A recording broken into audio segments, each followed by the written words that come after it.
My sister went missing from a town that doesn't exist. My sister went missing from a town that doesn't exist. Part 1. When my sister Shelby disappeared, even when they declared her dead, I knew she was still alive.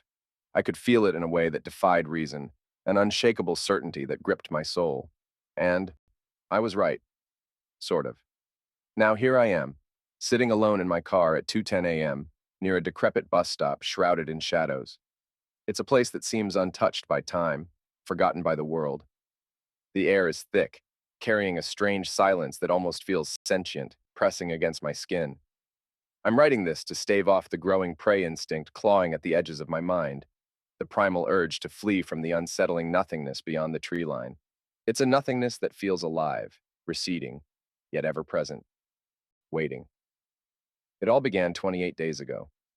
Shelby was driving through Myerton, a town so small and insignificant it might as well have been a ghost. She had been heading to Billings, but Myerton was nowhere near her route. To this day, I still don't know why she went there. Maybe I never will.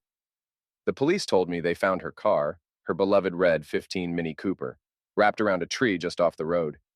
The damage was extensive, the kind you don't walk away from. But inside? Immaculate. No blood. Her suitcase, purse, keys still in the ignition, even the doors locked from the inside.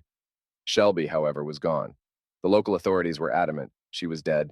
No investigation, no search, just empty condolences and a firm insistence that I let it go. But I couldn't. I knew it was up to me to find her. When I finally arrived in Myerton, it was almost midnight. My GPS had led me in circles, taunting me with a non-existent exit, 19C. After hours of frustration, I gave up and stopped at a rundown motel off exit 19B. The clerk, Gary, barely looked up from his book when I asked for directions. His voice was tired, almost hollow. "It'll be back in the morning," he said without inflection. "The exit?" I asked, my voice cracking from a mix of sarcasm and despair. "Or the town?" He shrugged. Then, as if compelled by my breakdown, he quietly shared his own story. His fiancée had disappeared in Myerton years ago. And yes, she had come back. "I wish she hadn't," he muttered, his gaze distant. He warned me to leave, to forget about Shelby. But when I wouldn't budge, he gave me the room key and a cryptic piece of advice. 19C will be back at 2 a.m., but by 11 p.m. tomorrow, it'll be gone again. I thought he was crazy. But the next morning, sure enough, there it was. The elusive exit 19C, materialized as if it had always been there. Against my better judgment, I took it.